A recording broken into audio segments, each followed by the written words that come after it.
ఇంతకు ముందు వీడియోలో ఒక వీడియో చేయటానికి నేనెంత కష్టపడతానో, మంత్రశాస్త్రం అర్థం చేసుకోవటానికి ఎంత ఓర్పు శ్రమ అవసరమయ్యాయో, నేను ఇంత కష్టపడ్డా నాకొచ్చే రెవెన్యూ ఎంత తక్కువో చెప్పాను.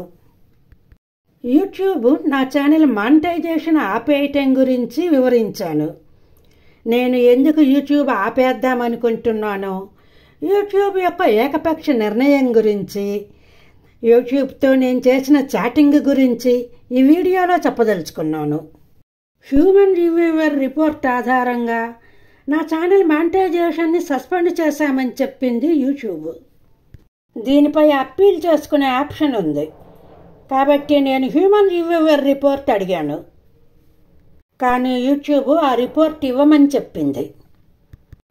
ఎవరైనా ఒక తప్పు చేశారని అన్నప్పుడు ఆ తప్పేమిటో చెబితే కదా మనం సంజాయిషి ఇచ్చి అప్పీలుకు వెళ్ళేది.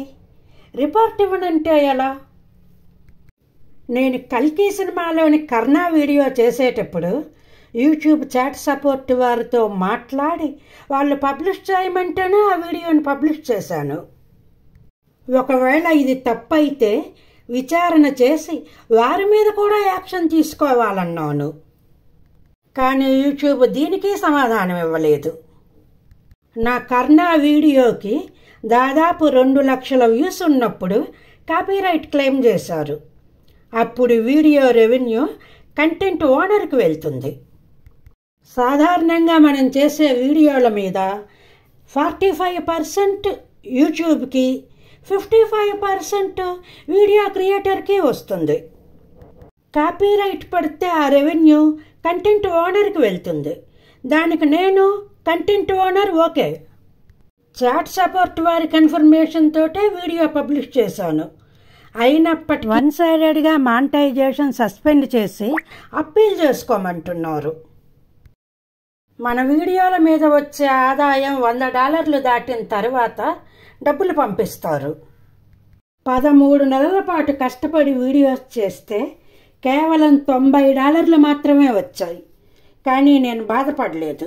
వీటి మీద ఆధారపడి లేను నేను. కల్కి వీడియోకి ముందు నా వీడియోస్కి వచ్చిన $90 యూట్యూబ్ ఏం చేస్తుంది?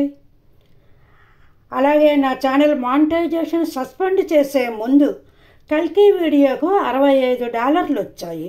వాటిని ఏం చేస్తారు? ఛానల్ మానిటైజేషన్ సస్పెండ్ చేసిన తరువాత వచ్చే ఆదాయం గురించి నేను అడగటం లేదు. అప్పటిదాకా వచ్చిన ఆదాయం పూర్తిగా నాదే కదా. ఆ డబ్బులు అడ్వర్టైజర్లకు తిరిగి ఇచ్చేస్తామని యూట్యూబ్ చెప్పింది. నా వీడియోస్ పబ్లిష్ అయ్యి వాటిలోని అడ్వర్టైజ్మెంట్లను వీక్షకులు చూశారు. అడ్వర్టైజర్ల లక్ష్యం నెరవేరింది. మరి అలాంటప్పుడు నా డబ్బు తిరిగి వాళ్ళకి ఎలా ఇస్తారు? కంటెంట్ ఓనర్కి ఏమీ ఇవ్వరా? నా డబ్బు మాత్రమే ఇస్తారా? లేకపోతే వీడియోలకు యూట్యూబ్ తన వాటాగా తీసుకున్న డబ్బు కూడా తిరిగిస్తారా? తమ వాటా తాము ఉంచుకొని నా వాటా మాత్రమే తిరిగి ఇచ్చేస్తామంటే అది అన్యాయమే కదా. నేను అడిగే ఏ ప్రశ్నలకే యూట్యూబ్ సరైన సమాధానాలు ఇవ్వలేదు. అన్ని ప్రశ్నలకి సమాధానాలు దాటవేసింది. రాజ్యాలే కూలిపోయినాయి. యూట్యూబ్ క్రియేటర్లకు ఇబ్బంది కలిగించే విధంగా ఉంటే త్వరలోనే మరొక ప్లాట్ఫామ్ ముందుకొస్తుందని వారితోనే చెప్పాను.